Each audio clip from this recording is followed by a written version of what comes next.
লাভ কৰিছে অসমৰ 8 বিধ সামগ্ৰী অসমৰ 8 বিধ সামগ্ৰীলৈ জিআই টেগৰ এই স্বীকৃতিয়ে সমগ্ৰ অসমবাসীক গৌৰৱান্বিত কৰিছে বিশেষভাৱে গৌৰৱান্বিত কৰিছে বড়ো জনগোষ্ঠীয় লোকসকলক কাৰণ বড়ো জনগোষ্ঠীৰ প্ৰায় কেইবাবিধ সামগ্ৰীলৈ জিআই টেগৰ স্বীকৃতি প্ৰদান নমস্কাৰ প্ৰিয় দৰ্শক মই জয়ন্ত মাধৱ গোস্বামী আপোনাক স্বাগতম জনাইছো নিউজ 18 অসম নৰ্থ ইষ্টৰ ডিজিটেল লাইভলৈ ডিজিটেল লাইভত লৈ আহিছো এই ভাল খবৰটি যে বড়ো জনগোষ্ঠীৰ কেইবাবিধ সামগ্ৰীলৈ জিআই টেগ লাভ কৰিছে জিআই টেগৰ স্বীকৃতি প্ৰদান কৰা হৈছে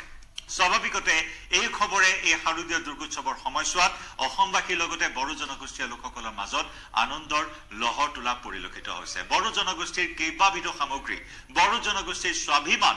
বিশেষকৈ প্ৰথমতে নাম ল'ব লাগিব আৰনাইখনৰ বড়ো জনগোষ্ঠীৰ স্বাভিমান বড়ো জনগোষ্ঠীৰ আবেগ জড়িত এই আৰনাইখনলৈ জিআই টেগ আগবঢ়োৱা হৈছে জিআই টেগৰ স্বীকৃতি প্ৰদান কৰা হৈছে স্বাভাৱিকতে কেউটিয়াকৈ অসমৰ গামোচাই জিআই টেগ লাভ কৰিছিল অসমৰ গামোচাই জিআই টেগ লাভ কৰাৰ পিছত শিপিনীসকলৰ মাজত আনন্দৰ লহৰ উঠিছিল আৰু একেদৰে বড়ো জনগোষ্ঠীয় লোকসকলৰ মাজত শিপিনীসকলৰ মাজত আনন্দৰ লহৰ উঠিছে ইতিমধ্যে বড়ো জনগোষ্ঠীৰ আৰনাইখনে ইতিমধ্যে অসমত সমাদৰ লাভ কৰাৰ লগতে দেশে বিদেশেও যথেষ্ট সমাদৰ লাভ কৰিছে বড়ো শিপিনীসকলে অতি হেঁপাহেৰে বৈ উলিয়াই আৰনাইখন যিখন এখন পৰম্পৰাগত বস্ত্ৰ আৰু এই পৰম্পৰাগত বস্ত্ৰ আৰনাইখনলৈ জিআই টেগ লাভ কৰাৰ লগে লগে শিপিনীসকলৰ মাজত আনন্দৰ লহৰ উঠিছে আমাৰ সাংবাদিকসকলে ইতিমধ্যে বিটিআৰৰ যিসকল আমাৰ সাংবাদিক আছে এই সাংবাদিকসকলে বিভিন্নজনৰ মনোভাৱ সংগ্ৰহ কৰিছিল ভাষ্য সংগ্ৰহ কৰিছিল আৰু সকলোৱে আজিৰ এই দিনটোত আনন্দ প্ৰকাশ কৰিছে কেৱল আৰনাইখনে নহয় আন কেইবাবিধ সামগ্ৰীলৈ জিআই টেগৰ স্বীকৃতি লাভ কৰিছে বিশেষকৈ আমি নাম ল'ব লাগিব এই সামগ্ৰী কেইবিধৰ আপোনালোকক জনাম সবিস্তাৰে ভৌগোলিক সূচাংকৰ লাভৰ তালিকাত আছে বড়োসকলৰ কেইবাবিধ পৰম্পৰাগত পানীয় তাৰ ভিতৰত হৈছে বড়ো প্ৰণালী গতিকে এই পৰম্পৰাগত পানীয় বিধলৈ এই স্বীকৃতি প্ৰদান কৰা হৈছে আন কেইবাবিধ সামগ্ৰী আমি এই সামগ্ৰী কেইবিধৰ নাম আপোনালোকক জনাও আৰনাই বড়ো জৌ গৈৰাম তাৰ পিছতে আছে মাইপ্ৰা জৌ বিদৈ বড়ো জৌ গিছিলৈ জিআই টেগৰ স্বীকৃতি লগতে শুকান মাছৰ পৰা প্ৰস্তুত কৰা জনগোষ্ঠীয় খাদ্য বড়ো নাফামলৈও জিআই টেগৰ স্বীকৃতি প্ৰদান কৰা হৈছে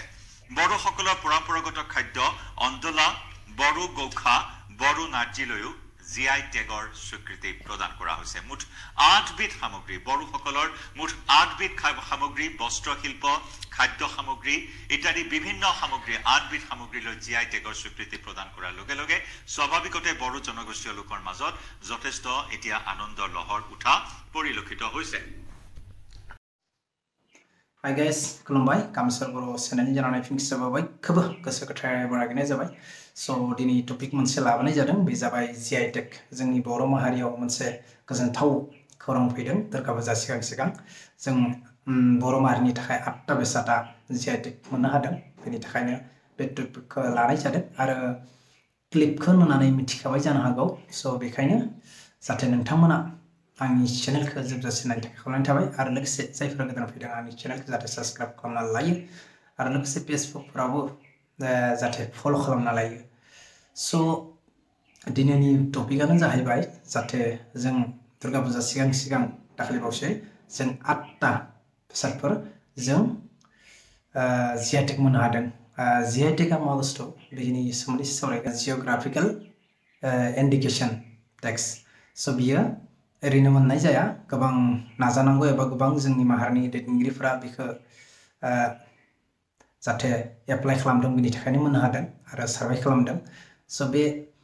8टा जोंनि मोनसेया मा बेसादफोर मोननो हादों सो फार्स्टआवनो जों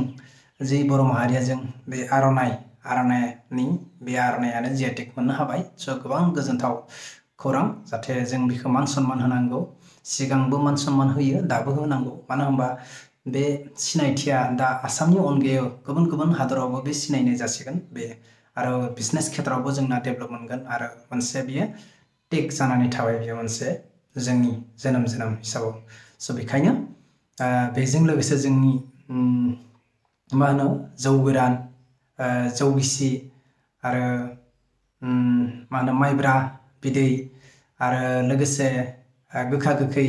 आरो नारजि आरो अनला खारै सो बेफोरानो जादों जोंनि दा आठटा जाहाथे जों GI टेग मोननो हाबाय जिअग्राफिकेल इन्डिकेशन टेक्स मोननो हाबाय स' गोबां गोजोनथाव खौरां जाहाथे आंबो गोबां गोजोननायजों जाहाथे नोंथांमोननि सिगाङाव शेयार खालामनो नागिरदों जाहाथे सिगांबो माखासे जोंनि बेसादफोरखौ जाहाथे मोननो हाबाय आरो GI टेगआ ओरैनो होआ माने बियो मा होनो हिस्ट्रिकेल मोनसे कानेक्सन थानांगोन आरो बे हारिजों सोमोन्दो थानांगोन आरो एरियायाव मिन्थिनाय मोनसे एरियाफोराव जाहाथे बे बेसादा मिन्थियो माने फेमास बिदि जानांगोन स' जालामालाखौ GI टेग मोननो हाया स' बेखायनो गोबां गोजोनथाव खौरां आरो जोंनि नाजानायनि गेजेराव जोंनि माहारिया नाजानायनि थाखाय जों GI टेगखौ मोननो हाबाय बेनि थाखाय गासै जायफोरा जोंनि माहारि इन्टेलेक्चुवेल जायफोरा जोंनि दैदेनगिरि जायफोरा माहारिफोरा जोंनो बेनि थाखाय नांथाबनानै दङमोन बिथांमोनखौ आं गोसो गोरबोजों रोजा रोजा साबायखर बावहरबाय आरो उनावबो जोङो बिदि गोबां मोननो आरो हानायनि मोनसे जोंनि बेसादफोर गोबां दं बर' माहारियाव स' बेफोरबो जाहाथे लासै लासै जों मोननो हागोन स' बे आरो बेयाव मोनसे थालांदोंमोन जोंना ना गोरान जाहाथे नाफाम होनो जायखौ फेमास नाफाम बेबो GI टेग मोननो हादों स' बेफोरखौ जोंनि फंबाय बिनानावा बे GI टेग फोरनि सोमोन्दै मिथिनाया मोजां मानो होनबा जोंनि गथ'फ्राबो नलेज जानांगौ जाहाथे जोंनि बर' माहारियाव GI टेग मोननाय बेसादफोरा मा स' बेखायनो बुंबाय आरो जोंनि आसामाव जोंनि अल आसामनि थाखायबो जोंनि गाम'साखौबो GI टेग मोननो हादों आरो मा होनो माइ जोसाबो मोननो हादों स' बेखायनो गोबां दं आसामावबो मोनबाय जोंनि आसाम हादराबो माखासे जों मोनदों आरो स' बेनि थाखायबो गोजोनथाव खौरां स' बेनो लुबैबाय जाहाथे जोंनि माहारि एबा जोंनि रायजो राजाखौ एसे शेयार खालामबाय जाहाथे एसेबां गोजोनथाव खौरां नङा होमबा जोंनि बे गोदोनायाव लानाय जोंनि मान बरायनाय हाबाफारियाव स' बेखौ आर'नाइ जोङो GI टेग मोननो हाबाय स' बेखायनो जों बेखौ रेसपेक्ट खालामनो बेल' नङा जोंनि गासै माहारिनि गानग्रा जोमग्रा ड्रेसफोरखौ जों रेसपेक्ट खालामनांगौ आरो जों हानायमानि बेखौ फोथांनो लाखिनायनि थाखाय दाया जोंनि माने दायथ'आ जोंनिखा आरो बेखायनो जोंनि उन्दै देरफुनाय जाहाथे जोंनि बिनानावफ्राबो जाहाथे बे आर'नाइफोरखौ दानो थाखाय सोलोंनांगौ माबायदि दानाय जायो मा आगर होनाय जायो स' बेनि थाखाय खावलायनाय थाबाय जाहाथे निस्सय जोंनि माहारिया सानसे समाव गोबां गोजौ लेभेलसिम जौगानो हागोन मिजिंथियो स' गाज्रि हुदाफोरखौ जों गारनानै जाहाथे मोजां जुदि आखलफोराव लानो हायो स' जोंनि समाजनि थाखाय मोजां हादरनि थाखाय मोजां आरो ओनसोलनि थाखायबो जौगानाय फैगोन जुदि जों गाज्रि जुदि आखुफोरखौ लाबाय थागोन बा जों जौगानाय नङा जोंनि मेन्टेलिटियाबो जौगानाय नङा जोंनि माइन्डसेटआबो जौगानाय नङा एबा डेभेलपनि खामानियाबो जौगानाय नङा स' बेखायनो मिजिंथिबाय जाहाथे नोंथांमोना मोजां मोनदों बे टपिकखौ नायनानै जाहाथे जाखिनि हादों आं शेयार खालामनो लुबैबाय बेनि थाखायनो आरो बे GI टेगनि सोमोन्दै मा मुलाम्फा जायो स' नोंथांमोना मिथिखागोन मानो होनबा बे बिजनेसनि खेथ्रआवबो जोंनि आसामनि अनगायै बेलेग हादरावबो बेखौ सिनायगोन जाहाथे बर' माहारियाव मा बिदि बेसादफोर दं जाहाथे जाग्रायानो जा गानग्रायानो बेसाद जा इदिखौ सिनायगोन आरो बिजनेसनि खेथ्रआव डेभेलप जागोन आरो बे कुवान्टिटि प्रडाक्सन बेफोराव जायफोरा फालांगि खालामो बे लेभेलावबो जाहाथे जौगानाय मोनगोन मार्केट लेभेलाव स' बे सिस्टेमाव GI टेगआ जायो स' आसा थाबाय निस्सय मोजां मोनदों नोंथांमोना आरो